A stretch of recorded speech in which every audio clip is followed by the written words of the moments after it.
In the twilight hours of medieval imagination, when shadows stretched long across cobblestone streets and candlelight flickered against stone walls, there existed a darkness that transcended the mere absence of light.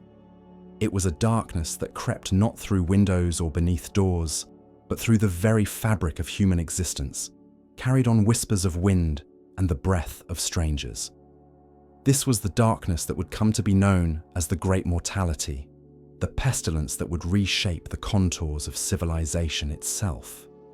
The story begins not with the dramatic arrival of death in European ports, but in the quiet, almost mythical reaches of the Asian steppes, where nomadic peoples moved like gentle spirits across vast grasslands under endless skies.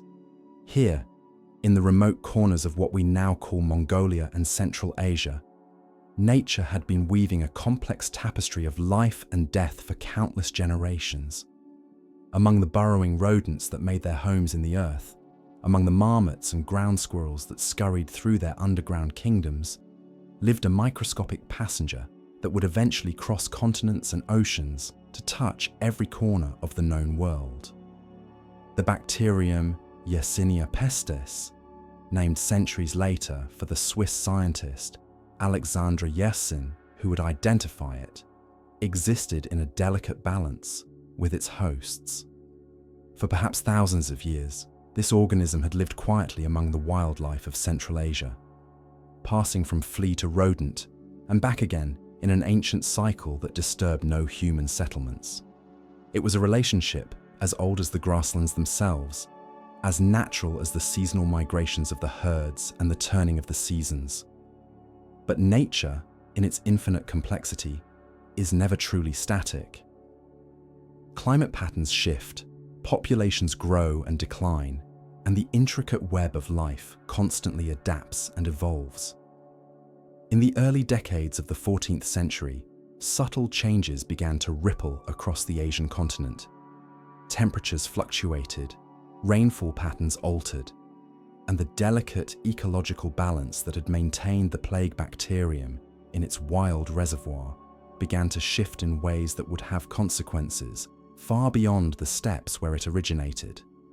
The Mongol Empire, that vast dominion that had stretched from Eastern Europe to the Pacific Ocean under the descendants of Genghis Khan, had by this time fragmented into several competing khanates. Yet the trade routes they had established and protected continued to function as the arteries of medieval commerce.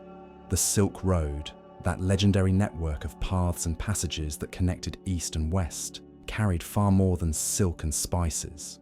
It carried ideas, technologies, cultures, and, as merchants and travelers would soon discover, invisible passengers that no customs official could detect or tax collector could count.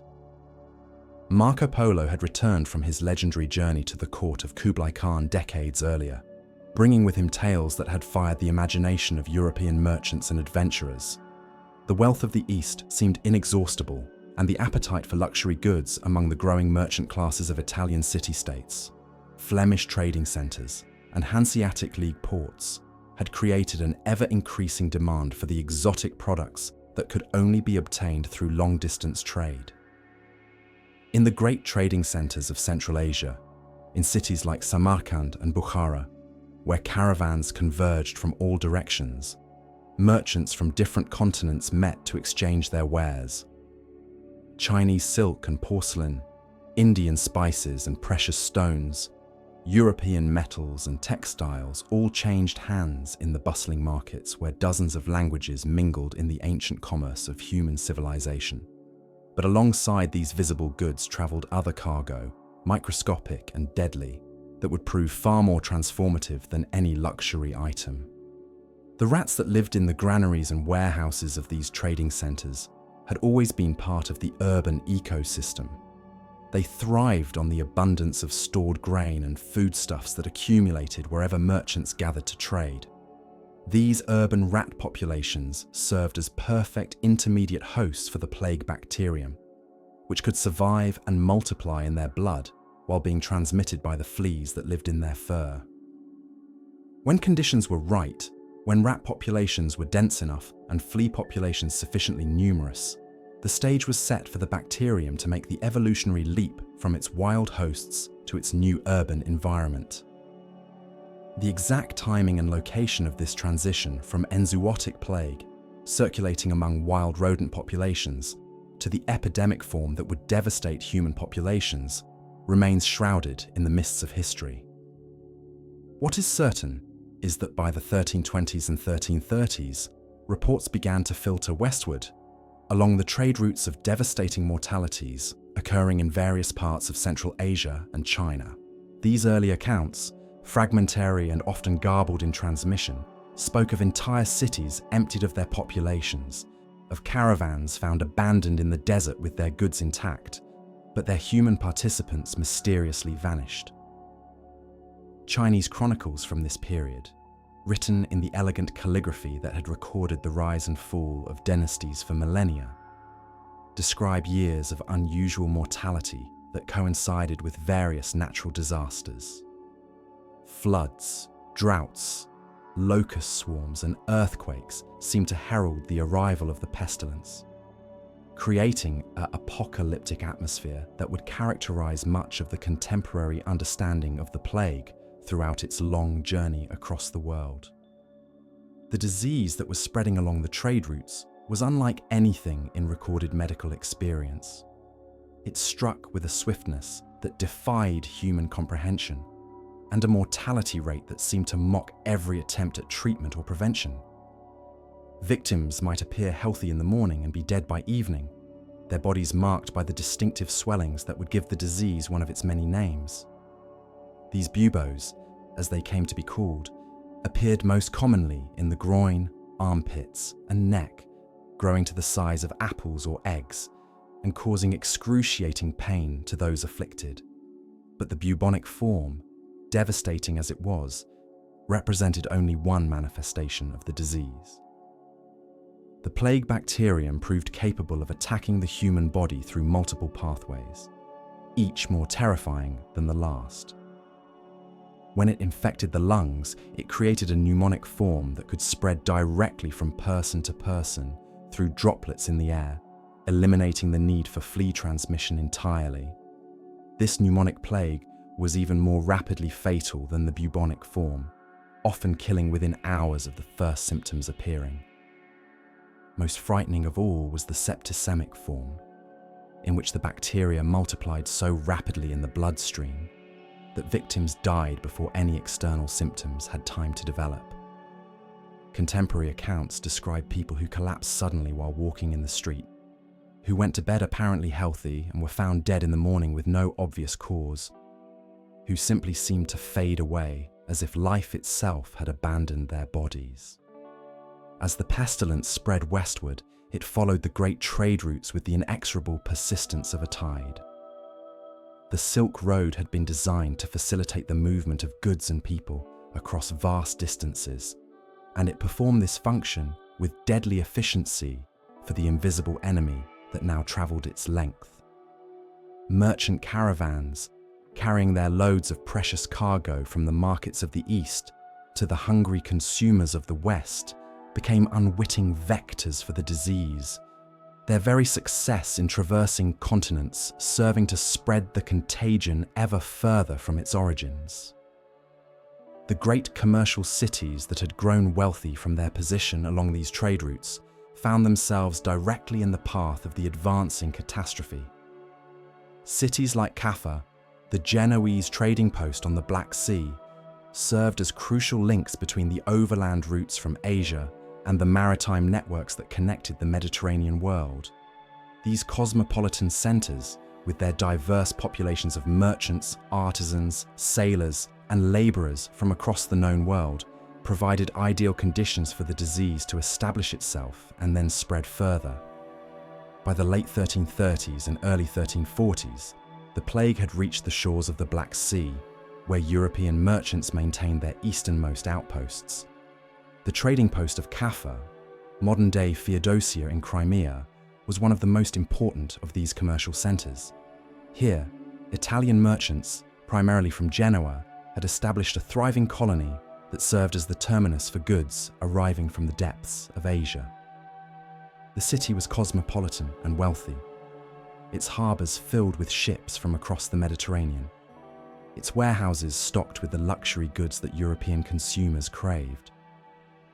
The siege of Kaffa in 1346 by the Mongol army under Jani Beg would become one of the most famous events in the history of biological warfare, though the term itself would not be coined for centuries.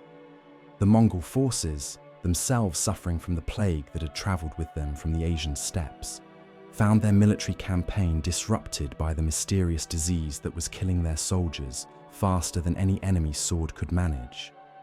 In their frustration and desperation, they reportedly began catapulting the corpses of plague victims over the walls of the besieged city.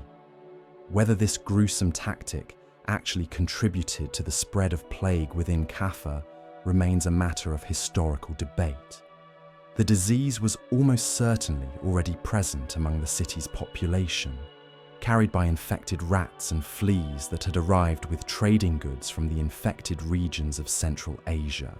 But the psychological impact of this early example of biological warfare would echo through the centuries, creating a lasting association between the plague and deliberate human malevolence that would influence how the disease was perceived and understood. As the situation in Kaffa became increasingly desperate, with both besiegers and besieged dying in mounting numbers, the surviving European merchants made the fateful decision to flee by sea. They loaded their remaining goods and as many survivors as possible onto their galleys and set sail for home ports in the Mediterranean. These ships, carrying refugees from the plague-stricken city, became the vehicles by which the disease would make its leap from the Asian landmass to the heart of European civilization. The journey across the Black Sea and through the Mediterranean was itself a nightmare of death and desperation. Contemporary accounts describe ships arriving in ports with their entire crews dead or dying, the vessels drifting into harbours guided only by wind and tide. Other ships limped into port with just a handful of survivors, their holds still filled with the luxury goods they had hoped to sell, but now contaminated with the invisible presence of death itself. One of the most famous of these plague ships arrived at the Sicilian port of Messina in October 1347. The galley was manned by sailors who were either dead or dying, and those few who remained alive bore the unmistakable marks of the plague upon their bodies. The horrified port authorities attempted to turn the ship away, but it was already too late.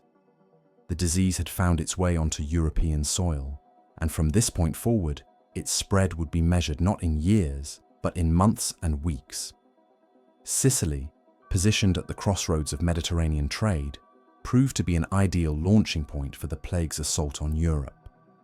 The island's ports were frequented by merchants from across the Mediterranean world, creating perfect conditions for the disease to spread rapidly to multiple destinations simultaneously. Ships departing from Sicilian ports carried the contagion to the Italian mainland, to North Africa, to Spain, and to southern France, beginning the process by which the plague would systematically penetrate every corner of the European continent. The Italian peninsula, with its network of wealthy trading cities and its position at the heart of Mediterranean commerce, became one of the first regions to experience the full impact of what would come to be known as the Black Death. The great commercial centres of Venice, Genoa, Pisa, and Florence, which had grown rich from their participation in international trade, found themselves on the front lines of a battle against an enemy they could neither see nor comprehend. Venice, the great maritime republic that dominated trade between Europe and the East, was among the first major cities to feel the plague's impact. The city's unique geography, built as it was on islands in a lagoon, might have seemed to offer some protection against a land-based epidemic. But the very sea that surrounded Venice also connected it to every infected port in the Mediterranean, and the city's vast network of trading relationships ensured that the disease would find multiple pathways to reach its population. The Venetian government, renowned for its pragmatic approach to administration and its sophisticated understanding of commerce, attempted to implement what may have been Europe's first systematic public health measures in response to the plague. Officials tried to impose quarantine restrictions on ships arriving from infected areas, but the concept of quarantine was still in its infancy, and the mechanisms for enforcing such measures were primitive at best.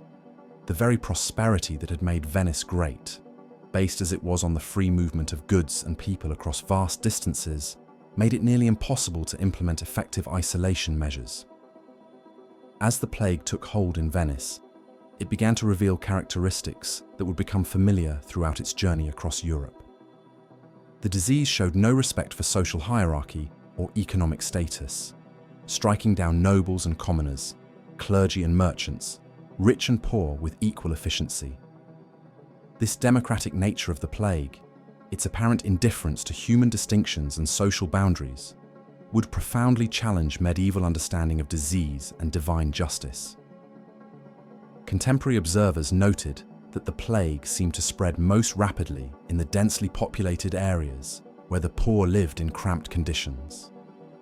The working-class neighborhoods near the ports, where sailors, dock workers, and artisans crowded together in tenements and boarding houses, were often the first to experience mass mortality.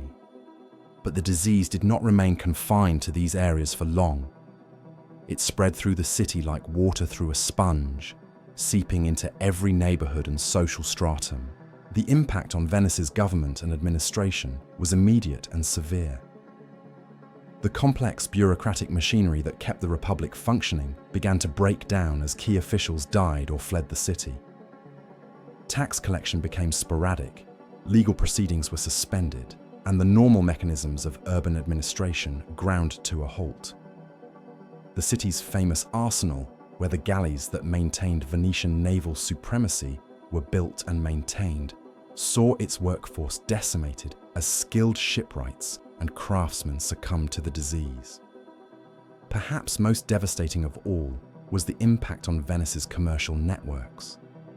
The city's wealth depended on its ability to maintain trading relationships across vast distances, but the plague disrupted these connections in ways that went far beyond simple mortality.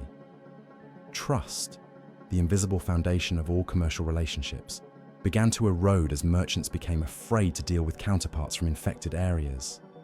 Ships arrived at ports only to find them abandoned or under quarantine. Contracts went unfulfilled as entire trading houses were wiped out by the disease. From Venice, the plague spread rapidly to other Italian commercial centers.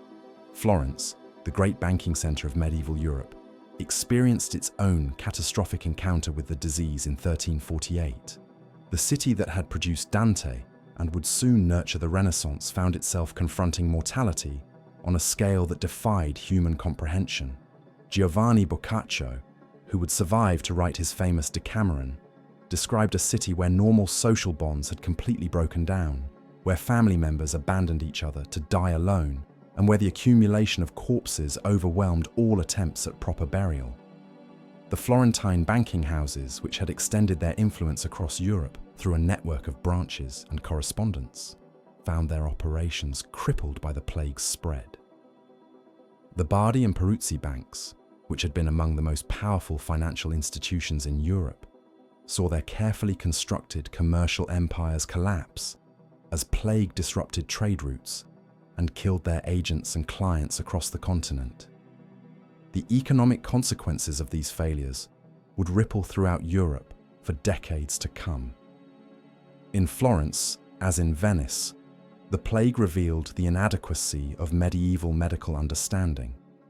The city's physicians, trained in the ancient traditions of Galenic medicine, found themselves helpless against a disease that seemed to mock every treatment they attempted. Bloodletting, the universal remedy for countless ailments, proved worse than useless against the plague.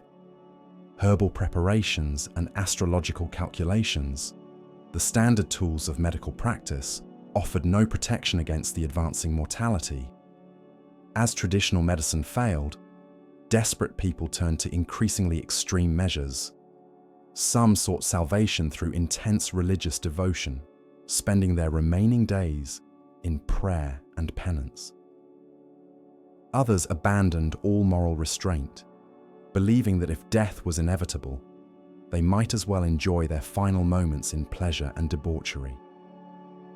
Still others fled the cities entirely, seeking refuge in the countryside where they hoped the disease might not follow.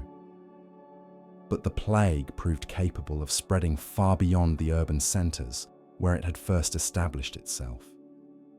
The roads and pathways that connected medieval Europe's scattered settlements carried the disease into rural areas that had never seen foreign merchants or exotic goods. Pilgrims travelling to holy sites, refugees fleeing infected cities, merchants seeking new markets in less affected areas, all became unwitting agents of contagion as they moved across the landscape. The countryside, which many had hoped would provide refuge from the urban plague, proved to have its own vulnerabilities. Medieval agriculture depended on intensive human labour, and the loss of workers during critical seasons could mean the difference between abundance and famine. Villages that lost their adult population during planting or harvest time faced starvation even if they managed to avoid the plague itself. The interconnected nature of medieval society meant that disruption in one area quickly spread to affect communities that had never directly encountered the disease. Rural monasteries, which served as centres of learning and spiritual life throughout medieval Europe, were particularly vulnerable to the plague's advance. These communities, with their emphasis on communal living and their tradition of offering hospitality to travellers, provided ideal conditions for the disease to spread rapidly through their populations. Many monasteries lost their entire communities within weeks of the plague's arrival, taking with them centuries of accumulated knowledge and artistic achievement. The death of monks and clergy had consequences that extended far beyond the walls of their religious communities. In medieval society, the church served not only as a spiritual authority, but as the primary provider of education, medical care, and social services. Parish priests were often the only literate members of rural communities, serving as scribes, teachers, and record keepers, as well as spiritual guides. Their loss left many communities without access to basic administrative services and disconnected from the broader networks of communication and authority that held medieval society together. As the plague spread across Italy, it began to follow the major trade routes that connected the peninsula to the rest of Europe. The Alpine passes that had carried Roman legions centuries earlier now served as conduits for a different kind of invasion. Merchants and travellers crossing these mountain routes carried the disease into the heart of the Holy Roman Empire, where it would encounter the complex political and social structures of Germanic Europe. The great trading cities of southern Germany, positioned at the intersection of routes leading from Italy to the north and from Eastern Europe to the west, found themselves directly in the path of the advancing pestilence. Augsburg, with its powerful banking families and its connections to the Italian commercial networks, was among the first German cities to experience the plague's devastating impact. The Fugger family, who would later become the richest bankers in Europe, saw their carefully built trading empire threatened by the same forces that had destroyed their Italian competitors. From Germany, the plague continued its inexorable advance, northward and westward. The Rhine River, which served as a major commercial artery connecting the Alpine regions to the North Sea, became a highway for the disease as it spread toward the wealthy trading centres of the Low Countries and the Hanseatic League. Cologne, Mainz, and other river cities watched helplessly as plague-infected ships and barges brought the disease to their very doorsteps. The Low Countries, with their dense urban populations and their sophisticated commercial networks, provided ideal conditions for the plague to flourish.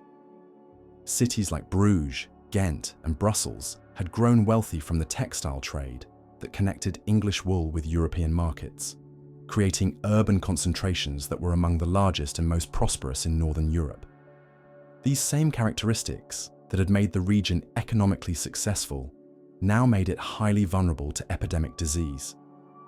In Bruges, the great commercial centre that served as the northern terminus for Italian banking and trading operations, the plague's arrival marked the beginning of the end for the city's golden age. The complex financial networks that had made Bruges one of the wealthiest cities in Europe proved fragile when confronted with the massive disruption caused by epidemic disease. International trade, which required precise timing and reliable communication, became increasingly difficult as plague disrupted transportation routes and killed key participants in commercial transactions. The impact on textile production was particularly severe. The cloth industry that had made Flemish cities wealthy depended on a complex supply chain that stretched from English sheep farms to European consumer markets. The plague disrupted every link in this chain, from the shepherds who tended the flocks to the merchants who sold the finished products. Wool supplies became irregular, skilled weavers died at their looms, and markets for finished cloth collapsed as potential customers either died or became too impoverished to purchase luxury goods. Meanwhile, the plague had also been spreading westward from Italy into France, following both the Mediterranean coast and the overland routes that connected the two regions. The great port city of Marseille, which served as France's primary connection to Mediterranean trade, became an early victim of the maritime transmission that had already devastated Italian ports. From Marseille, the disease spread rapidly along the Rhône River Valley, following the natural geographical pathways that had carried trade and communication since ancient times. France, in the 14th century, was the largest and most populous kingdom in Europe, a realm that stretched from the Mediterranean to the English Channel and from the Atlantic to the Alpine foothills. Its size and diversity, which had made it the dominant power in European politics, now became factors that facilitated the plague's spread across the continent. The kingdom's extensive road networks, its numerous navigable rivers, and its countless market towns all served as stepping stones for the disease as it penetrated deeper into European society. The French court, centered at Paris, initially seemed removed from the immediate threat posed by the plague's arrival in the southern ports. But medieval France was not a unified nation in the modern sense. It was a complex patchwork of feudal territories, linked by bonds of personal loyalty and economic dependence. The same networks of obligation and exchange that held this system together also provided pathways for the plague to spread from region to region. Paris itself, with a population that may have approached 200,000 inhabitants, was one of the largest cities in medieval Europe. The city's size and importance made it a natural magnet for people from across the kingdom and beyond. Merchants, pilgrims, students, and courtiers all converged on the capital, creating the kind of cosmopolitan environment where epidemic diseases could spread rapidly and efficiently.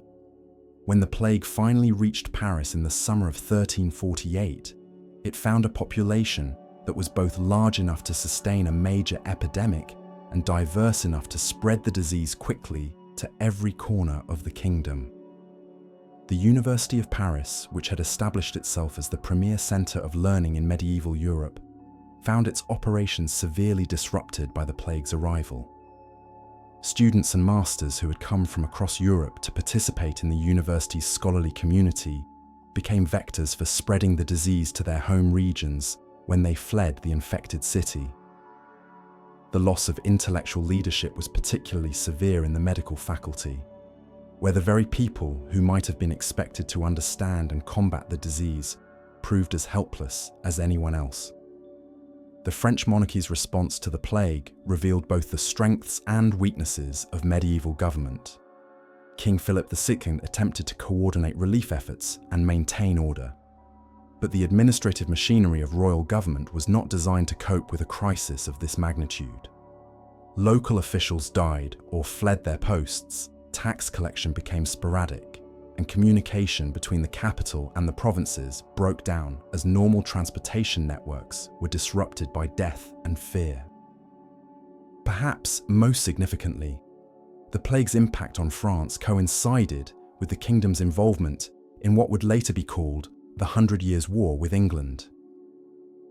The military campaigns that had been draining French resources and manpower were suddenly complicated by a new enemy that recognized no national boundaries and respected no treaties. Armies that had been assembled to fight foreign invaders found themselves decimated by disease before they could engage in battle. The English, who had been conducting raids and sieges along the French coast, initially seemed to benefit from their enemy's misfortune. But the plague proved incapable of distinguishing between French and English, and it was only a matter of time before the disease crossed the narrow waters of the English Channel to reach the British Isles. The very naval superiority that had allowed English forces to project power across the Channel also provided a means for the plague to reach English shores. The first confirmed arrival of plague in England occurred in the summer of 1348, when an infected ship arrived at the Dorset port of Melcombe Regis, now part of Weymouth. From this initial landing point, the disease spread rapidly through the densely populated regions of southern England, following the same patterns of commercial and social interaction that had facilitated its spread across continental Europe. England in the 14th century was experiencing a period of significant economic and social development. The kingdom's wool exports had made it one of the wealthiest regions in Europe, and its growing towns and cities were becoming increasingly important centres of commerce and manufacturing. London, with a population that may have exceeded 80,000, was emerging as one of Europe's major commercial centres, rivaling the Italian city-states and the trading centres of the Low Countries. This prosperity and commercial development, however, made England particularly vulnerable to the kind of disruption that epidemic disease could cause. The kingdom's wealth was based on complex networks of production and exchange that required large numbers of workers and sophisticated systems of coordination. The wool trade that had made England wealthy depended on everything from rural shepherds to urban merchants, from skilled craftsmen to international financiers. The plague's arrival in England coincided with what was already a period of significant social and economic stress. The kingdom's population had been growing steadily for several centuries, pushing against the limits of what medieval agricultural technology could support.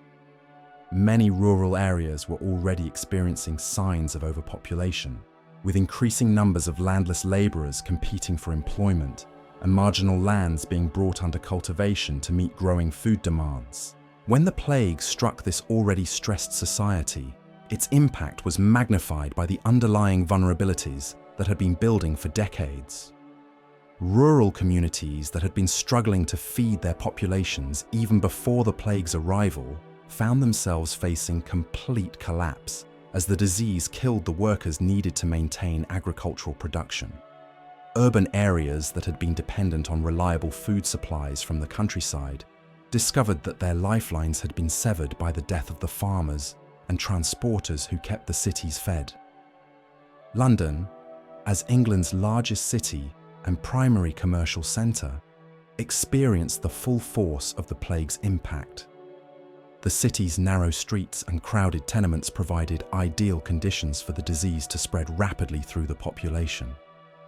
The Thames, which served as the city's main highway for commerce and communication, carried infected ships and barges directly into the heart of the urban area. The great markets and trading centres where merchants from across Europe gathered to conduct business became focal points for the disease's transmission. The English government's response to the plague was hampered by the same factors that had limited the effectiveness of authorities elsewhere in Europe. Medieval administrative systems were simply not designed to cope with disasters of this magnitude. Local officials lacked both the knowledge and the resources necessary to implement effective public health measures, and the concept of centralized disease control was essentially unknown. King Edward III, who had been preoccupied with military campaigns in France, found his attention suddenly diverted to the domestic crisis posed by the plague's spread. The royal administration attempted to maintain normal operations, but the death of key officials and the breakdown of communication networks made effective governance increasingly difficult. Parliament was suspended, tax collection became sporadic, and many of the legal and administrative functions that kept medieval society operating ground to a halt. The impact on England's military capabilities was particularly severe, given the kingdom's ongoing conflict with France. Armies that had been assembled for campaigns across the Channel found themselves decimated by disease before they could embark. The naval forces that had given England its strategic advantage in the war were similarly affected, as ships' crews died faster than they could be replaced. Perhaps most importantly, the plague disrupted the economic foundations of English power. The wool exports that had funded military campaigns and diplomatic initiatives became increasingly unreliable as the disease killed shepherds, shearers, and merchants throughout the production and distribution chain. The Italian banking houses that had financed English operations were themselves struggling with the plague's impact on their own territories, making credit increasingly difficult to obtain. From England, the plague continued its advance northward into Scotland, where it would encounter a society that was both more rural and more politically fragmented than its southern neighbour. Scotland in the 14th century was a kingdom that had only recently achieved independence from English domination, and its social and economic structures remained largely feudal and decentralised. This very decentralisation, however, may have provided some protection against the rapid spread of epidemic disease. The Scottish Highlands, with their scattered population and limited commercial connections, proved more resistant to the plague's advance than the densely populated lowlands. But even in these remote regions, the disease eventually penetrated, carried by the same networks of trade and communication that connected even the most isolated communities to the broader world. Ireland, separated from Britain by the Irish Sea, might have hoped for protection from the plague's advance, but the Norman English settlers, who controlled much of the island, maintained close connections with England and continental Europe, providing pathways for the disease to cross the water. The native Irish population, which had been increasingly marginalised by centuries of foreign domination, found itself facing a new threat that recognised no ethnic or political boundaries. The plague's arrival in Ireland coincided with a period of particular political instability. The Norman English settlers were struggling to maintain their dominance over a native population that had never fully accepted foreign rule. The disease, by killing members of both communities indiscriminately, further destabilised an already precarious situation and contributed to the gradual weakening of foreign control over much of the island. Meanwhile, the plague had also been spreading eastward from its original points of entry in southern and western Europe. The great river systems of the continent, the Rhine, the Danube, the Elbe, and their countless tributaries, served as highways for the disease's advance into the heart of the Holy Roman Empire and beyond. Medieval Europe's river networks were the arteries of its commercial and cultural life, connecting distant regions through systems of trade and communication that had been developing for centuries. The Holy Roman Empire, that complex political entity that encompassed much of Central Europe, presented a particularly challenging environment for understanding and combating the plague's spread. The empire was not a unified state, but rather a loose confederation of territories, ruled by princes, bishops, and city-states who owed nominal allegiance to the emperor, but maintained considerable autonomy in practice. This political fragmentation made coordinated responses to the plague virtually impossible, as each territorial ruler was forced to deal with the crisis using only local resources and knowledge. The great trading cities that had grown up along the empire's river networks found themselves on the front lines of the plague's advance.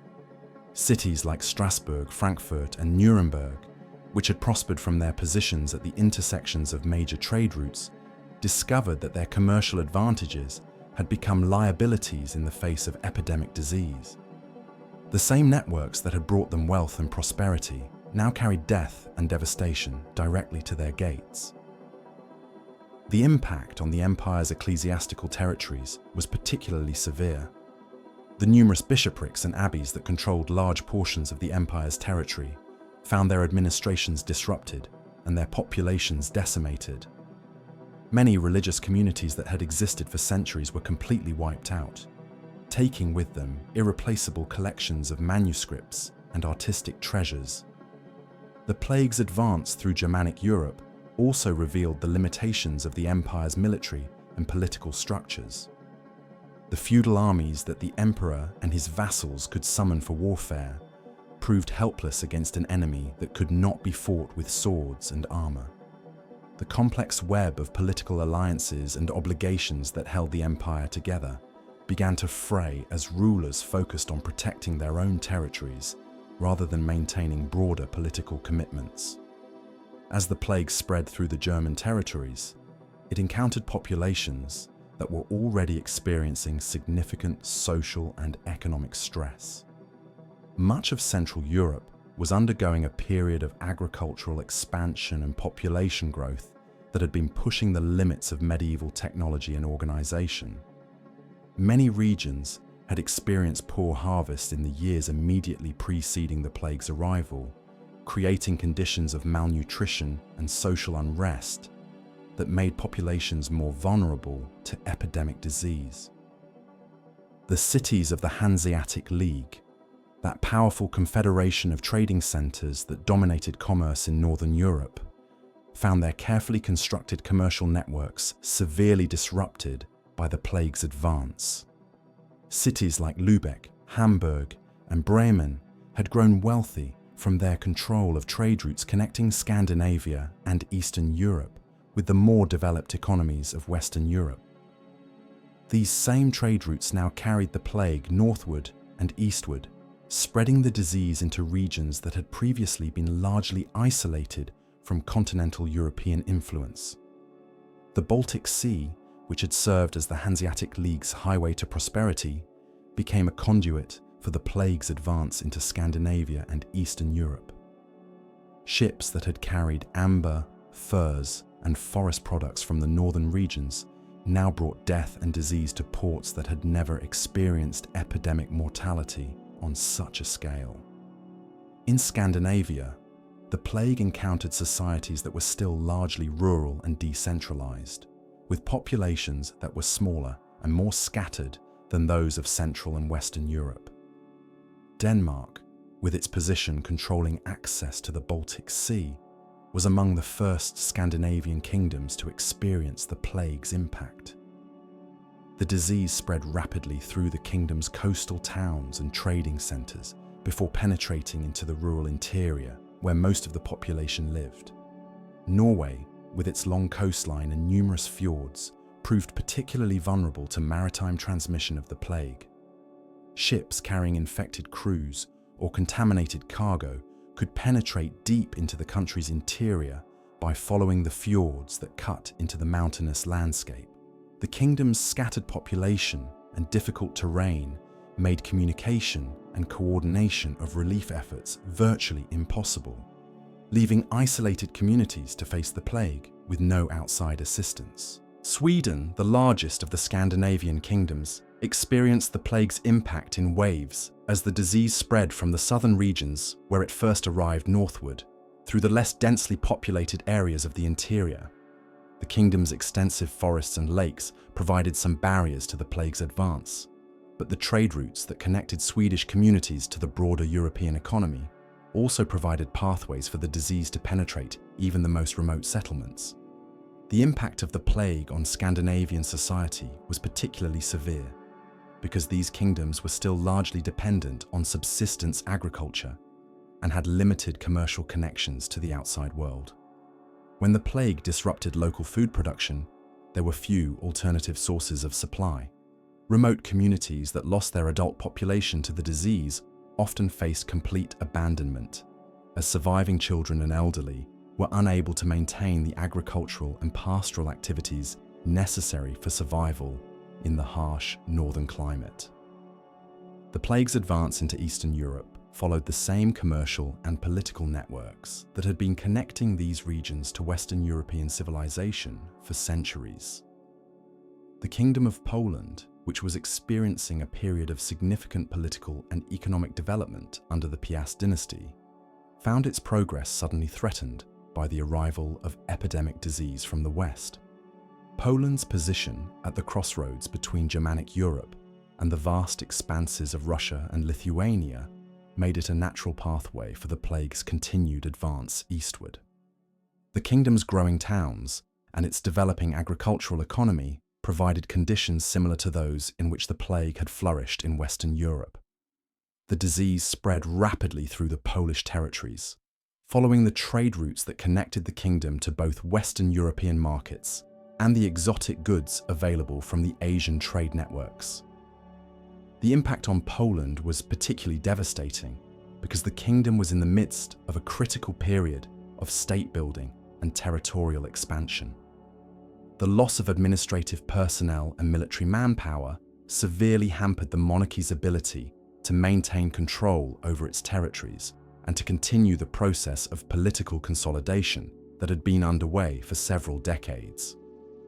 From Poland, the plague continued its advance into the vast territories of Lithuania and Russia, where it would encounter societies that were quite different from those of Western Europe. These regions were still largely organized along traditional lines, with extensive rural populations living in small villages and settlements scattered across enormous expanses of forest and steppe. The Russian principalities, which were still recovering from the devastation of the Mongol invasions of the previous century, found themselves facing a new catastrophe that threatened to complete the destruction that the Golden Horde had begun. Cities like Novgorod and Moscow, which had emerged as important centers of political and commercial power, saw their populations decimated and their carefully rebuilt prosperity threatened once again. The plague's impact on Russian Orthodox Christianity was particularly significant, as the disease killed large numbers of monks and clergy who served as the spiritual and intellectual leadership of Russian society. Many monasteries that had preserved Byzantine traditions and maintained libraries of religious and scholarly works were completely destroyed, representing irreplaceable losses to Russian cultural heritage. The advance of the plague into these eastern regions also had important consequences for the broader political balance of Europe. The weakening of Polish and Russian political structures created opportunities for other powers to expand their influence, while simultaneously reducing the military capabilities of kingdoms that had been emerging as significant players in European politics. By the early 1350s, the plague had completed its initial sweep across the European continent, leaving behind a landscape transformed beyond recognition. The bustling cities that had been the centers of medieval commercial life were reduced to shadows of their former selves. Great trading houses that had accumulated wealth and influence over centuries had been wiped out entirely or reduced to insignificance. The complex networks of political alliance and economic cooperation that had characterized high medieval civilization lay in ruins. But the story of the Black Death was far from over. What had occurred between 1347 and 1351 was merely the first, most dramatic phase of a pandemic that would continue to influence European society for centuries to come. The plague had established itself as an endemic presence in European life, returning in periodic waves that would prevent populations from recovering to their pre-plague levels for generations. The immediate aftermath of the initial plague outbreak revealed the profound ways in which medieval society had been transformed by its encounter with epidemic disease. In England, the shortage of agricultural labourers created by the plague's mortality led to fundamental changes in the relationship between landowners and workers. The Statute of Labourers, enacted in 1351, represented a desperate attempt by the English government to maintain pre-plague wage levels and working conditions. But the law proved largely unenforceable in the face of economic realities. Workers who had survived the plague found themselves in a position of unprecedented bargaining power. The traditional bonds of serfdom and feudal obligation that had tied peasants to the land for generations began to weaken as landowners competed for scarce labour. Many survivors abandoned their ancestral villages entirely, moving to regions where they could command higher wages or better working conditions. This mobility, which would have been virtually impossible in pre-plague society, represented a fundamental shift in the structure of medieval social organization. The changes in rural society were accompanied by equally dramatic transformations in urban areas. Cities that had lost significant portions of their populations faced the challenge of maintaining basic services and infrastructure with greatly reduced resources. Many urban craft guilds, which had served as the backbone of medieval manufacturing, found their membership so depleted that they could no longer maintain their traditional standards of quality and production. The disruption of guild structures had far-reaching consequences for European economic development. The carefully regulated systems of apprenticeship and craft production that had characterized medieval manufacturing began to break down, creating opportunities for new forms of economic organization to emerge. Some historians have argued that the social and economic disruption caused by the plague helped to pave the way for the more flexible and innovative economic structures that would characterize the Renaissance period. The impact on religious institutions was equally profound and long-lasting. The Catholic Church, which had served as the unifying force in medieval European civilization, found its authority and credibility severely challenged by its apparent helplessness in the face of the plague. The deaths of large numbers of clergy, from parish priests to high-ranking prelates, created a crisis of leadership that would have lasting consequences for the Church's role in European society. The shortage of trained clergy led to a lowering of standards for ordination, as church authorities were forced to accept candidates who might not have been considered suitable in normal circumstances. This decline in clerical education and training contributed to a broader erosion of respect for church authority that would eventually contribute to the religious upheavals of the later medieval period. Perhaps even more significantly, the plague challenged fundamental theological assumptions about divine justice and human suffering. Medieval Christianity had generally taught that earthly suffering was connected to sin, either individual or collective, and that divine intervention could be expected to protect the righteous. The plague's apparent randomness, its willingness to strike down the pious and the sinful with equal ferocity, called these basic assumptions into question.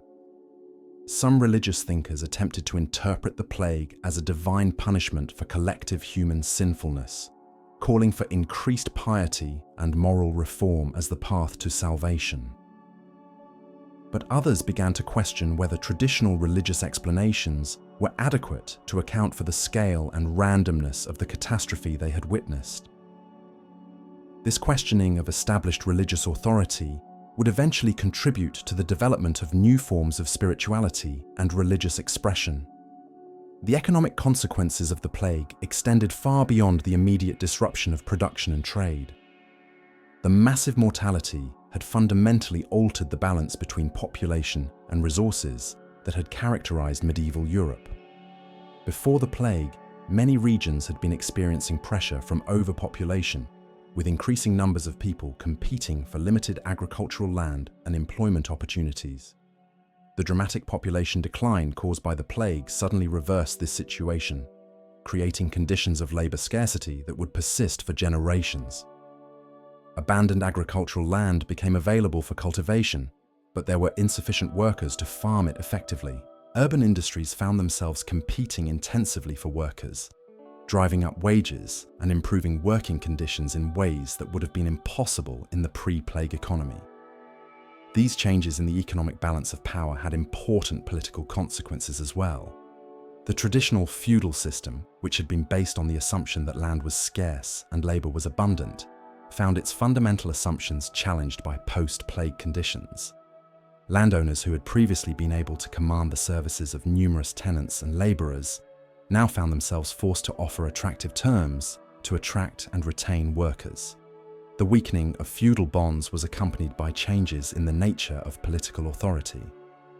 Many of the smaller political entities that had characterized medieval Europe, the countless duchies, counties, and city-states that had maintained their independence through complex webs of alliance and obligation, found themselves unable to maintain their autonomy in the post-plague world. The resources needed to maintain effective governance had been severely reduced, while the challenges of administration had become more complex. This process of political consolidation was not uniform across Europe, but the general trend was toward the emergence of larger, more centralized political units. The kingdoms and principalities that survived the plague period were generally those that had been able to maintain effective administrative structures and military capabilities despite the massive population losses they had suffered. France, despite the severe impact of the plague on its territory and population, emerged from the crisis as a more centralized and unified kingdom. The monarchy's ability to maintain some degree of order and continuity during the plague years enhanced its prestige and authority relative to the feudal nobility, many of whom had been unable to protect their own territories and populations. The long-term result was a strengthening of royal power that would contribute to the development of the French absolutist state in later centuries.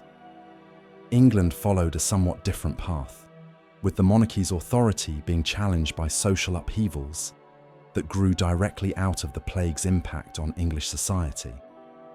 The Peasants' Revolt of 1381, which saw rural workers and urban artisans rise up against traditional authority structures, was a direct consequence of the social and economic changes that had been set in motion by the plague 30 years earlier. The revolt, led by figures like Wat Tyler and John Ball, represented an unprecedented challenge to the hierarchical nature of medieval society. The rebels demanded not only economic improvements but also fundamental changes in the structure of political authority. Although the revolt was ultimately suppressed, it demonstrated that the plague had unleashed forces of social change that could not easily be contained within traditional frameworks. Similar social upheavals occurred throughout Europe as the long-term consequences of the plague continued to work their way through medieval society. The Jacquerie in France, the Ciompi revolt in Florence, and numerous other popular uprisings all reflected the tensions created by the transformation of social and economic relationships in the post-plague world. These revolts were not simply expressions of economic grievance, though economic factors were certainly important. They also reflected a broader questioning of traditional authority that had been fostered by the plague experience. The apparent failure of established institutions, religious, political, and social, to provide protection against the plague had undermined their legitimacy in the eyes of many survivors. The intellectual and cultural consequences of the plague were equally profound, though they took longer to manifest themselves fully. The massive mortality among educated elites, clergy, merchants, administrators, and scholars represented an enormous loss of human capital that took generations to replace. Many centers of learning were forced to close temporarily or permanently, and the transmission of knowledge and culture was severely disrupted. Yet the plague also created opportunities for intellectual innovation and cultural development. The breakdown of traditional authorities and institutions created space for new ideas and new forms of expression to emerge. Some scholars have argued that the intellectual ferment of the Renaissance period was directly connected to the social and cultural disruption caused by the plague. The artistic and literary responses to the plague were immediate and powerful. Contemporary chronicles and accounts, like those of Giovanni Boccaccio in Italy or Jean Froissart in France, captured both the horror of the plague experience and the profound ways in which it had transformed human consciousness. These works not only documented the historical events, but also explored their deeper meaning for human existence and society. The visual arts also reflected the impact of the plague on European consciousness. The theme of death became increasingly prominent in artistic representation, with works like the Dance of Death gaining popularity throughout Europe. These artistic expressions reflected not only the immediate trauma of the plague years, but also a broader transformation in European attitudes toward mortality and the meaning of human life. The plague's impact on women's roles in medieval society was particularly complex and significant. The high mortality rates among men in many occupations created opportunities for women to take on roles and responsibilities that had previously been closed to them.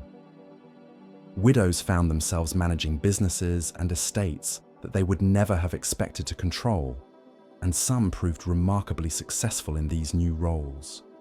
At the same time, the general social disruption caused by the plague sometimes led to increased restrictions on women's activities, as communities struggled to maintain order and continuity in the face of massive demographic change.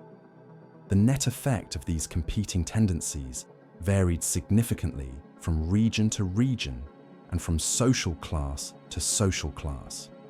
The plague also had important consequences for family structure and relationships. The high mortality rates meant that many traditional family units were broken up, with children orphaned and elderly people left without support. New forms of household organization emerged as survivors formed new family-like units based on practical necessity rather than blood relationships. These changes in family structure had implications that extended far beyond the immediate post-plague period. Inheritance patterns were disrupted as traditional family lines were broken, leading to complex legal disputes that sometimes took decades to resolve. Property that had been passed down through families for generations suddenly found itself without clear heirs, creating opportunities for social mobility that would have been unimaginable in pre-plague society. The technological consequences of the plague were also significant, though they have received less attention from historians than the social and economic changes. The shortage of labor created incentives for the development of labor-saving technologies and more efficient production methods, some innovations that had been available but not widely adopted before the plague became economically attractive in the post-plague environment. Agricultural technology, in particular, saw significant developments as farmers were forced to find ways to maintain production with fewer workers. Improved ploughs, better techniques for crop rotation, and more efficient methods of animal husbandry all gained wider acceptance in the decades following the plague. These technological improvements would contribute to the agricultural revolution that would eventually support the larger populations of the early modern period. The plague also had lasting effects on medical knowledge and practice. The complete failure of traditional medical approaches to provide any effective treatment for the plague led to a questioning of established medical authority that paralleled the challenges to religious and political authority. Some medical practitioners began to experiment with new approaches and to question the ancient texts that had previously been regarded as unquestionable authorities. The concept of quarantine, which had been developed in Italian ports during the plague years, gradually became established as a standard public health measure. The idea that diseases could be transmitted from person to person and that their spread could be limited through isolation and containment represented a significant advance in medical understanding that would have important consequences for future epidemic disease control. Urban planning and public health also began to receive increased attention in the post-plague period. Cities that had experienced severe mortality began to pay more attention to issues like water supply, waste disposal, and overcrowding that might contribute to the spread of disease. While these improvements were limited by the technological and financial resources available to medieval communities, they represented the beginning of a more systematic approach to public health that would continue to develop in subsequent centuries. The international consequences of the plague were equally far-reaching. The disruption of trade networks and diplomatic relationships had altered the balance of power between different regions and kingdoms. Some areas that had been relatively isolated before the plague found themselves drawn into broader networks of trade and communication as established centers of power declined. The plague had also revealed the interconnected nature of European civilization in ways that had not been fully appreciated before. The speed with which the disease had spread across the continent demonstrated that political boundaries were largely meaningless in the face of epidemic disease, and that the fate of distant regions could have immediate and dramatic consequences for local communities. This recognition of interconnectedness had important implications for the development of European political and cultural consciousness. The shared experience of plague mortality created a sense of common European identity that transcended the traditional divisions between kingdoms and regions. This emerging European consciousness would contribute to the development of more sophisticated diplomatic and commercial relationships in the centuries that followed. The plague's impact on the Islamic world and on Christian-Muslim relationships was also significant, though it has received less attention in European sources. The disease had spread along the same trade routes that connected Europe to the Middle East and North Africa, causing similar levels of mortality in Islamic territories. The shared experience of epidemic disease created opportunities for the exchange of medical knowledge and treatment approaches between Christian and Islamic physicians. The long-term demographic consequences of the plague continued to influence European development for centuries after the initial outbreak. Population levels in most parts of Europe did not return to their pre-plague levels until the 16th century or later, representing nearly 2 centuries of reduced demographic pressure. This extended period of low population density had profound consequences for economic development, social organization, and cultural change. The reduced population pressure allowed for significant changes in agricultural land use, with some marginal lands being abandoned and others being converted to more intensive forms of cultivation. The availability of unused land also created opportunities for experimentation with new crops and agricultural techniques that might not have been feasible under conditions of population pressure. The plague also had lasting effects on European attitudes toward authority and social organization. The experience of massive mortality and social disruption had demonstrated the fragility of human institutions and the limits of traditional forms of protection and security. This recognition contributed to a more pragmatic and experimental approach to political and social organization that would characterize much of the later medieval and early modern periods. Religious attitudes were similarly transformed by the plague experience. While some communities responded to the crisis by intensifying their traditional religious practices, others began to explore new forms of spirituality that seemed more relevant to their experience of suffering and mortality. The growth of mystical movements, popular religious movements, and eventually the Protestant Reformation can all be traced, in part, to the spiritual crisis created by the plague years. The educational and intellectual consequences of the plague continue to unfold over many decades. The loss of educated elites during the plague years created a shortage of qualified teachers, administrators, and scholars that took generations to replace. Many schools and universities were forced to lower their standards or to adopt new approaches to education in order to function with reduced resources and student populations. Yet this disruption also created opportunities for educational innovation and reform.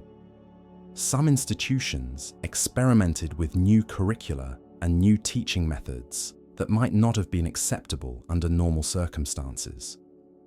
The shortage of traditional Latin-educated clergy led to an increased emphasis on vernacular languages and practical skills that would have important consequences for the development of European culture and education.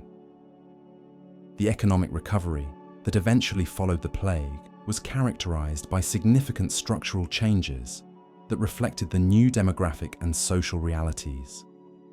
The guild system that had dominated medieval manufacturing was gradually replaced by more flexible forms of organization that could adapt more readily to changing conditions. The growth of banking and credit systems accelerated as communities sought new ways to finance recovery and development. International trade, which had been severely disrupted during the plague years, eventually resumed, but along somewhat different patterns than before. Some traditional trade routes never fully recovered, while others gained new importance. The balance of commercial power shifted as some regions proved more successful than others at adapting to post-plague conditions. The plague also contributed to changes in European relationships with the wider world. The disruption of traditional trade routes encouraged exploration of new pathways to Asian markets, contributing to the age of exploration that would begin in the 15th century. The demographic pressure that had previously discouraged long-distance migration was reduced, creating conditions that would eventually support European expansion into other continents. The artistic and cultural flowering that characterized the Renaissance period can be understood, in part, as a response to the cultural disruption caused by the plague. The breakdown of traditional authorities and institutions created space for new forms of artistic expression and intellectual inquiry. The concentration of wealth in the hands of plague survivors provided resources for patronage of the arts on a scale that might not have been possible under pre-plague conditions. The political consolidation that occurred in many parts of Europe during the post-plague period also contributed to cultural development by creating larger and more stable political units that could support artistic and intellectual activities.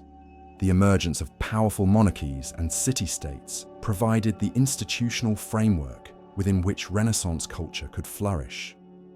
The plague's influence on the development of European science and technology was complex and long-lasting. The failure of traditional medical approaches to provide effective treatment had discredited some forms of authority while encouraging experimentation with new approaches. The practical challenges of dealing with massive mortality and social disruption had created incentives for technological innovation in areas ranging from agriculture to urban planning.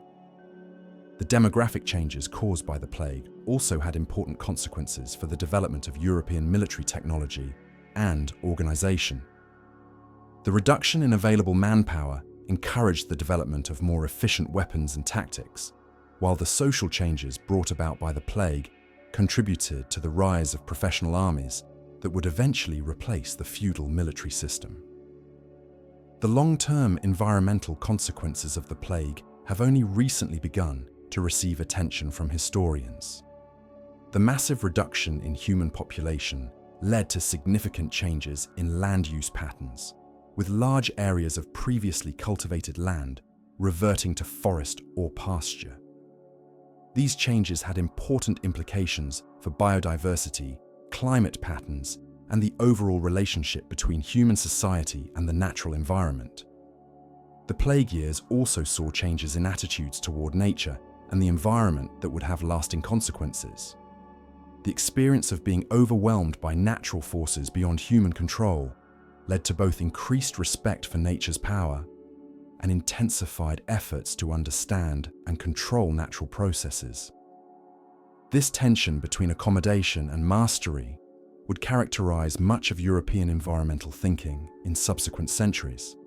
As the immediate crisis of the plague years receded into memory, European society gradually developed new forms of resilience and adaptation that would help it cope with future challenges. The institutional innovations that had emerged during the plague period, new forms of government, new approaches to public health, new systems of economic organization, provided a foundation for continued development and growth.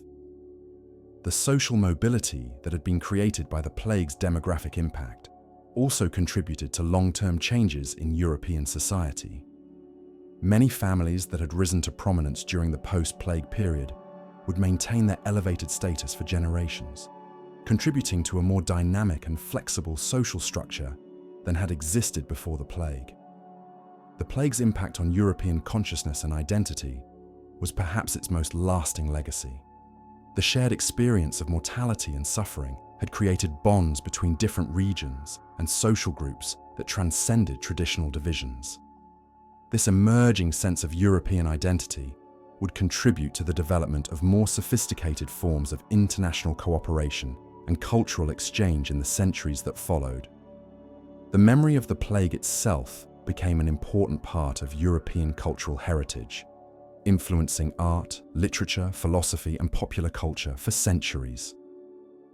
The themes of mortality, social transformation, and human resilience that had emerged from the plague experience continued to resonate in European thought and culture long after the immediate crisis had passed. The medical and scientific knowledge that had been developed during the plague years, though limited by medieval understanding, provided a foundation for future advances in public health and disease control. The recognition that diseases could be transmitted between individuals and that their spread could be limited through appropriate measures represented an important step toward modern epidemiological thinking. The plague also contributed to the development of more sophisticated approaches to record-keeping and documentation. The need to track mortality, maintain property records, and document social changes during the plague years had encouraged innovations in administrative practice that would have lasting benefits for government and commerce. The economic structures that emerged from the post-plague period were generally more flexible and adaptive than those that had existed before. The breakdown of rigid guild systems and feudal obligations had created opportunities for entrepreneurship and innovation that would contribute to European economic development for centuries to come. The religious and spiritual innovations that had emerged during the plague years also had lasting consequences. New forms of religious expression, new approaches to spirituality, and new relationships between clerical and lay authority would continue to evolve and would eventually contribute to the major religious transformations of the early modern period. As Europe gradually recovered from the plague's immediate impact, it emerged as a civilization that had been fundamentally transformed by its encounter with epidemic disease. The society that took shape in the later 14th and 15th centuries was more dynamic, more flexible, and more innovative than the one that had existed before the plague's arrival. The final saga of the Black Death was not the dramatic mortality of the initial outbreak, but the slower, more complex process by which European civilization adapted to and ultimately transcended the challenges that the plague had created. This process of adaptation and transformation would continue for generations, shaping the development of European society in ways that would eventually influence the entire world. The plague had demonstrated both the fragility and the resilience of human civilization. It had shown how quickly established institutions and social structures could collapse in the face of overwhelming challenges. But it had also revealed the remarkable capacity of human communities to adapt, innovate, and rebuild in the aftermath of catastrophe. In the end, the Black Death became not just a story of mortality and suffering, but a testament to the enduring strength of human creativity and determination. The civilization that emerged from the plague years was different from what had come before, but it was also in many ways stronger and more capable of dealing with future challenges. The echoes of the plague would continue to reverberate through European history for centuries, influencing developments in politics, economics, culture, and thought in ways both obvious and subtle. But the immediate crisis had passed, and Europe had begun the long process of building a new form of civilization on the foundations laid during those transformative years of mortality and renewal. The transformation of European society in the centuries following the Black Death revealed itself in countless subtle ways that would have been impossible to predict during the darkest days of the pandemic. In the quiet villages that had been nearly emptied by the plague, new patterns of life gradually emerged as survivors and immigrants from other regions slowly repopulated the abandoned homesteads and overgrown fields. The physical landscape itself bore permanent marks of the plague's passage. Across the European countryside, the ruins of abandoned villages stood as silent monuments to communities that had simply ceased to exist. These deserted settlements, known to archaeologists as lost villages, preserved beneath their grass-covered foundations the memory of a way of life that had vanished forever. The forests that had reclaimed these abandoned lands created new ecosystems where deer and wild boar roamed through what had once been carefully tended gardens and grain fields. Yet even as some communities disappeared entirely, others experienced remarkable revivals that demonstrated the resilience of human society. Villages that had lost 90% of their population sometimes managed to rebuild themselves around the handful of survivors who had chosen to remain. These rebuilt communities often developed innovative approaches to agriculture and social organization, born from the necessity of making do with far fewer people than had been available to their predecessors. The great monasteries that had been devastated by the plague underwent perhaps the most dramatic transformations of all. Monastic communities that had existed for centuries, preserving ancient traditions of scholarship and spiritual practice, found themselves forced to reinvent themselves almost entirely. Some monasteries that had housed hundreds of monks before the plague continued to function with populations of fewer than a dozen, their vast buildings echoing with emptiness, but their essential missions somehow preserved. The rebuilding of monastic life required fundamental changes in how these communities understood their purpose and organized their activities. Monasteries that had previously focused primarily on contemplative prayer found themselves taking on expanded roles as centers of education and social service for the surrounding population. The shortage of secular clergy meant that monks increasingly served as parish priests, bringing monastic traditions into direct contact with lay communities in ways that had been rare before the plague.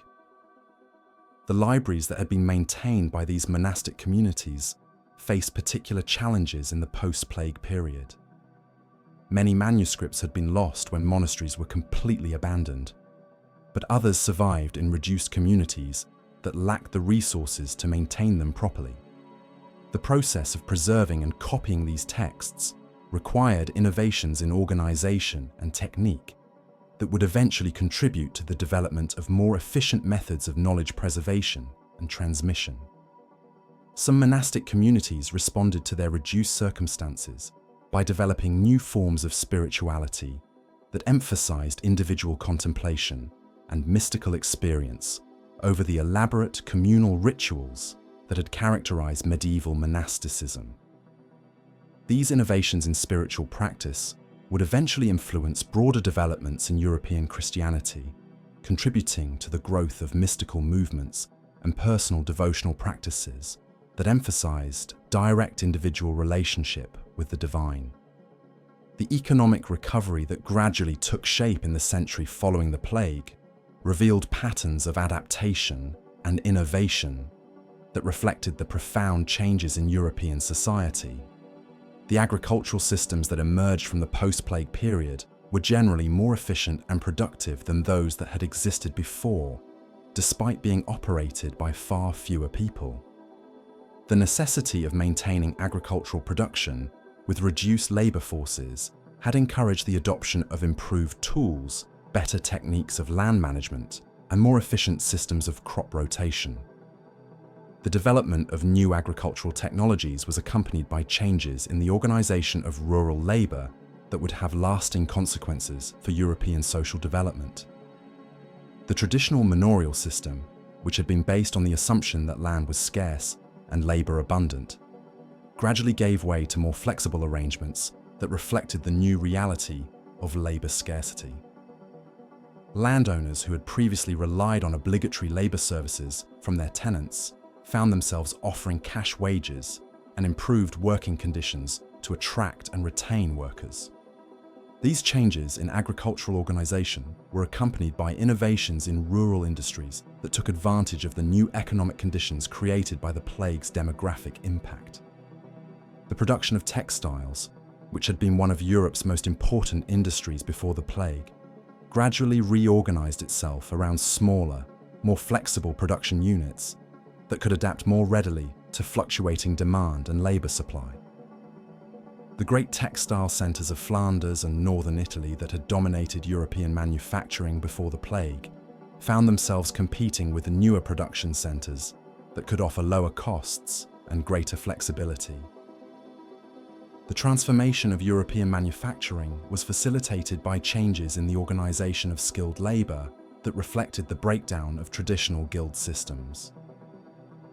The craft guilds that had controlled medieval manufacturing through elaborate systems of apprenticeship and regulation, found their authority undermined by the labor shortages created by the plague. Many skilled workers who had survived the plague discovered that they could command higher wages and better working conditions by moving between different employers rather than remaining bound to traditional guild relationships. The weakening of guild authority created opportunities for technological innovation that had been discouraged under the more rigid systems of the pre-plague period. Craftsmen who had previously been required to follow traditional methods exactly now found themselves free to experiment with new techniques and tools. Some of these innovations proved highly successful and were gradually adopted throughout European manufacturing, contributing to improvements in productivity and quality that would eventually support larger populations and more complex economic systems. The commercial networks that had been so severely disrupted by the plague also underwent fundamental reorganization in the post-plague period. The great merchant houses that had dominated international trade before the plague had often been wiped out entirely or reduced to insignificance by the mortality and economic disruption of the plague years. Their place was gradually taken by new commercial organizations that were often more flexible and adaptable than their predecessors. These new commercial enterprises often operated on a smaller scale than the great trading companies of the pre-plague period, but they proved capable of responding more quickly to changing market conditions and consumer demands. The development of new financial instruments and credit systems allowed these smaller enterprises to coordinate their activities and share risks in ways that had previously been available only to the largest commercial organizations. The emergence of new commercial practices was accompanied by innovations in transportation and communication that reflected both the challenges and opportunities created by the post-plague environment. The reduction in population density meant that many traditional trade routes were no longer economically viable, but it also created opportunities for the development of new routes that could serve different markets and take advantage of changing patterns of production and consumption. The gradual recovery of European population levels in the 15th and 16th centuries revealed the extent to which the plague had permanently altered the demographic characteristics of European society. The population that eventually emerged from the post-plague period was not simply a smaller version of what had existed before, but a fundamentally different population with different age structures, different patterns of family organization, and different relationships to land and resources. The high mortality rates among adults during the plague years had created a demographic structure that was heavily weighted toward younger age groups in the immediate post-plague period. This youthful population proved highly adaptable to changing conditions and was often more willing to experiment with new approaches to economic and social organization than older populations might have been. The energy and innovation of these younger generations contributed significantly to the cultural and economic developments that characterized the Renaissance period. The family structures that emerged from the post-plague period also differed significantly from those that had existed before. The breakdown of traditional extended family networks had created opportunities for the development of new forms of household organization that were often more flexible and adaptable than their predecessors. Many households in the post-plague period were based on practical necessity rather than blood relationships, with unrelated individuals joining together to form functional family units. These changes in family structure had important implications for inheritance patterns and property relationships. The disruption of traditional family lines had created complex legal situations regarding property ownership and inheritance rights that sometimes took generations to resolve. The gradual development of new legal frameworks to deal with these situations contributed to broader changes in European legal systems that would have lasting consequences for the development of property law and commercial regulation.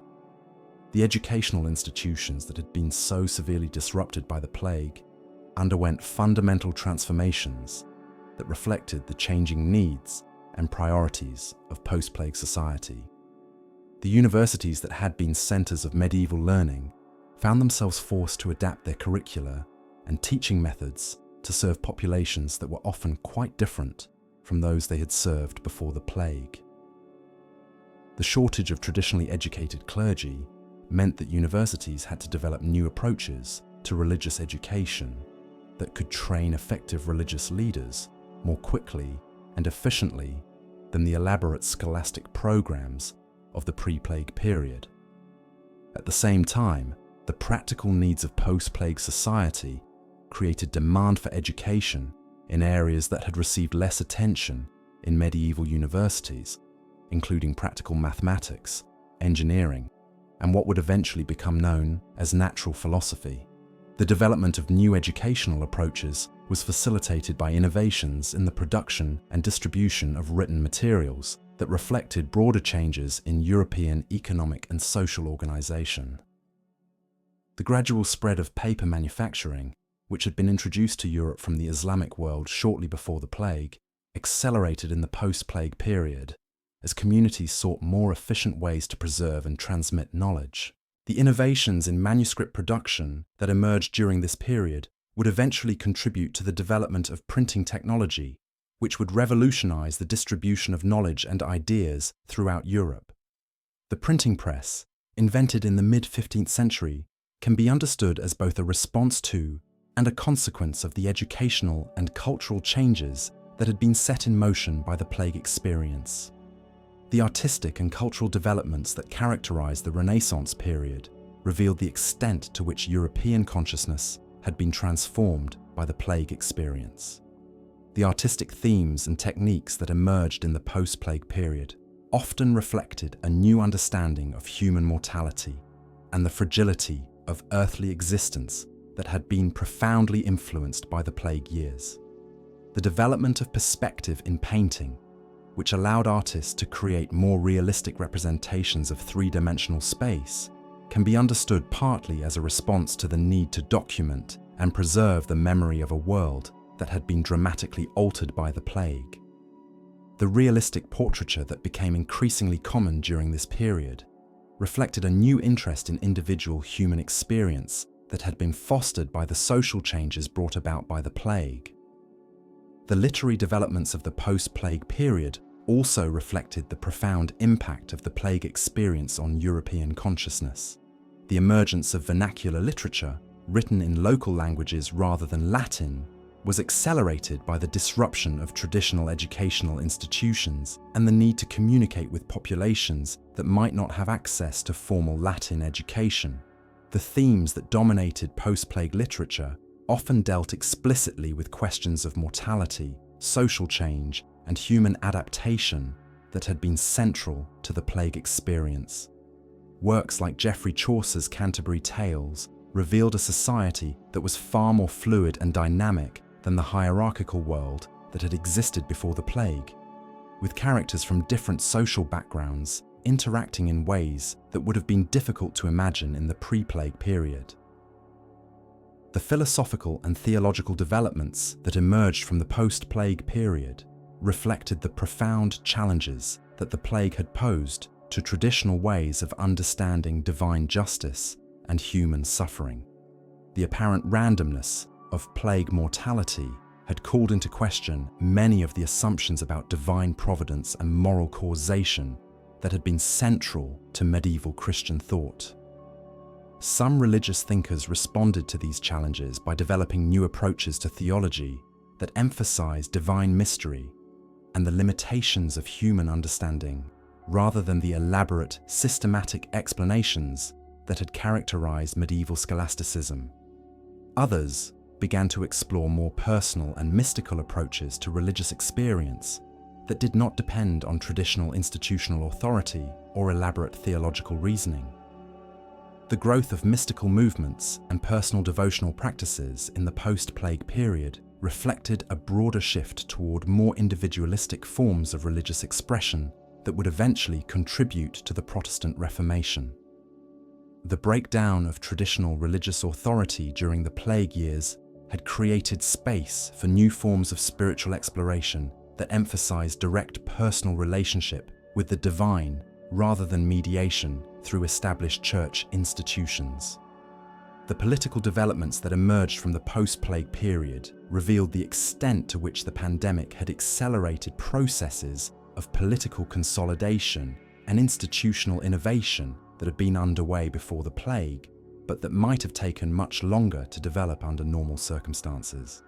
The need to maintain effective governance in the face of massive population loss and social disruption had encouraged political leaders to experiment with new forms of administrative organization and new approaches to maintaining public order.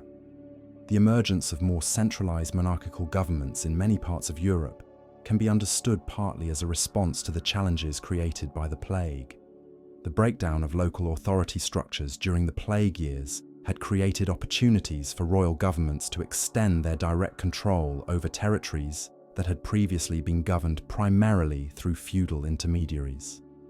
The development of more sophisticated administrative systems was accompanied by innovations in legal practice and judicial organization that reflected the need to deal with the complex legal problems created by the plague's demographic impact.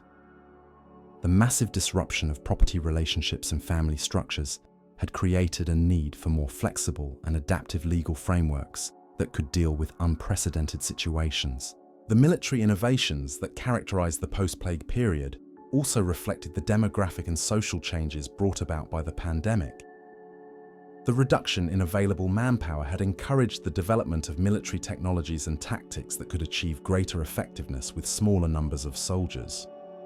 The gradual adoption of firearms and other gunpowder weapons was accelerated by the need to compensate for reduced numbers of traditional soldiers.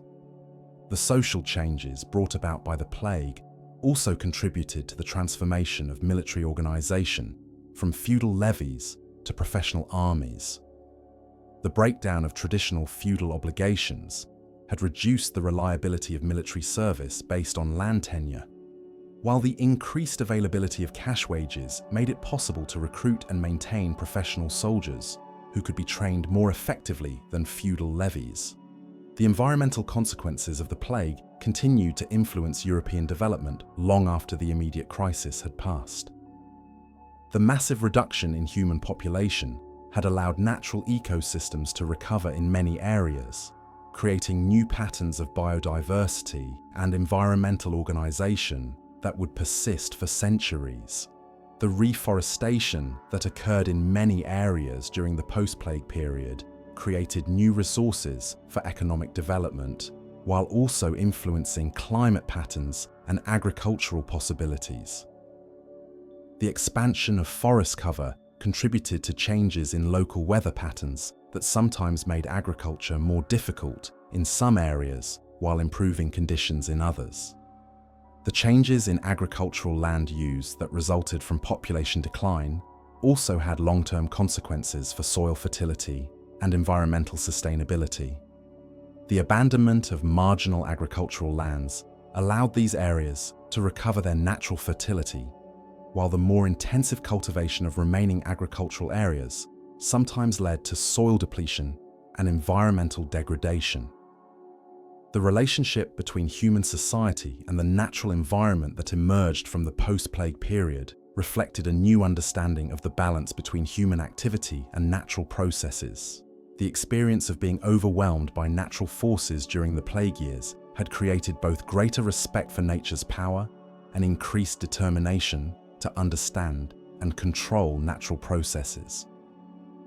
The technological innovations that emerged from the post-plague period often reflected attempts to achieve greater control over natural forces and to reduce human vulnerability to environmental threats.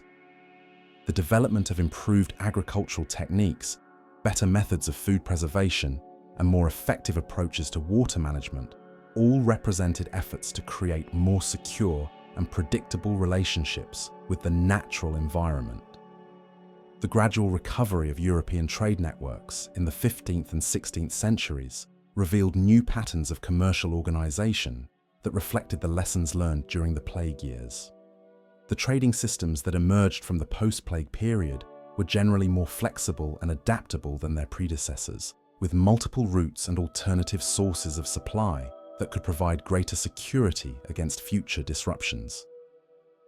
The exploration and colonization activities that began in the late 15th century can be understood partly as extensions of the adaptive strategies that had been developed during the post-plague period. The search for new trade routes and new sources of wealth reflected both the opportunities created by European recovery and the continued influence of the insecurity and adaptability that had been fostered by the plague experience. The encounters between European explorers and the populations of other continents sometimes resulted in the transmission of epidemic diseases that had consequences similar to those that Europe had experienced during the plague years. The demographic catastrophes that afflicted indigenous populations in the Americas following European contact reflected the same biological and social processes that had devastated Europe in the 14th century. The European responses to these new epidemic situations were influenced by the knowledge and experience that had been gained during the plague years. European colonists and administrators sometimes attempted to implement quarantine measures and other public health practices that had been developed during the European plague experience, though these efforts were often complicated by the very different social and environmental conditions they encountered in other parts of the world. The intellectual and scientific developments that characterize the early modern period continue to reflect the influence of the plague experience on European thought and culture. The questioning of traditional authority that had been fostered by the apparent failure of established institutions during the plague years contributed to the development of more empirical and experimental approaches to understanding the natural world. The scientific revolution that began in the 16th century can be understood partly as an extension of the intellectual ferment that had been created by the social and cultural disruption of the plague years. The willingness to question established authorities and to test traditional explanations against direct observation reflected attitudes that had been fostered by the plague experience. The development of new medical knowledge and practice during the early modern period was directly influenced by the lessons learned during the plague years. The recognition that diseases could be transmitted between individuals and that their spread could be limited through appropriate measures provided a foundation for the development of more sophisticated approaches to public health and disease prevention. The gradual emergence of more systematic approaches to medical education and practice reflected both the failures and the innovations of the plague period. Medical schools that had been established or reformed in the post-plague period often emphasized practical training and direct observation of disease processes, rather than relying solely on ancient texts and traditional authorities. The demographic recovery that eventually brought European population levels back to their pre-plague levels revealed the extent to which the pandemic had permanently altered the character of European society. The population that existed in the 16th century was not simply a replacement for what had been lost during the plague years, but a new population with different characteristics, different capabilities, and different relationships to the social and economic structures that surrounded it. The social mobility that had been created by the plague's demographic impact continued to influence European society long after population levels had recovered. Many families that had risen to prominence during the post-plague period maintained their elevated status for generations, contributing to a more dynamic and flexible social structure than had existed before the plague. The cultural confidence and creativity that characterized the Renaissance period reflected not only recovery from the plague, but also the positive adaptations that had emerged from the crisis. The innovations in art, literature, philosophy, and technology that marked this period often built upon foundations that had been laid during the challenging years of plague and recovery. The religious transformations that culminated in the Protestant Reformation of the 16th century continued themes that had been present since the plague years. The questioning of traditional religious authority, the emphasis on personal spiritual experience, and the development of new forms of religious organization all reflected influences that could be traced back to the spiritual crisis created by the plague. The political developments that led to the emergence of modern nation-states also reflected the influence of plague-era innovations in governance and administration. The more centralized and efficient forms of government that had been developed to cope with plague-related challenges provided models that could be adapted and expanded to meet the needs of larger and more complex political entities. The economic systems that supported European expansion and development in the early modern period were built upon foundations that had been established during the post-plague recovery.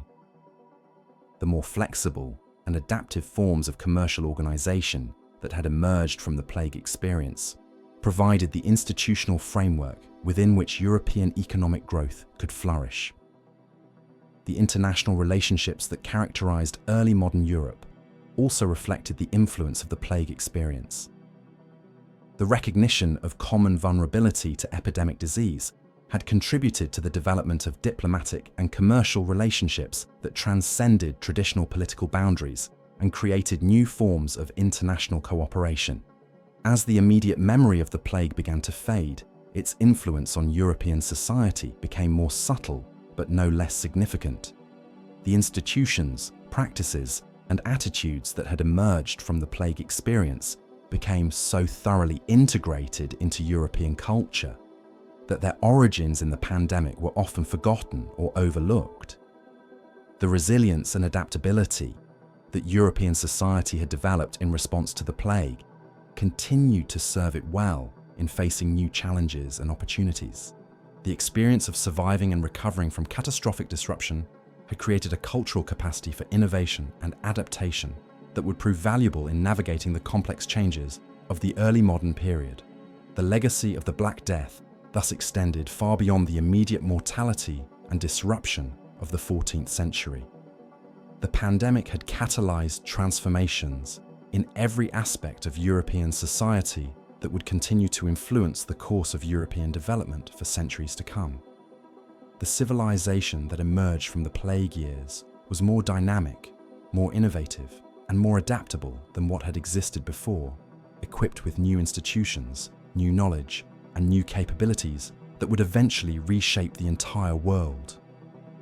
In the end, the story of the Black Death became not merely a tale of catastrophe and recovery, but a testament to the remarkable capacity of human society to transform crisis into opportunity, to extract innovation from disruption, and to build new forms of civilization from the ruins of the old.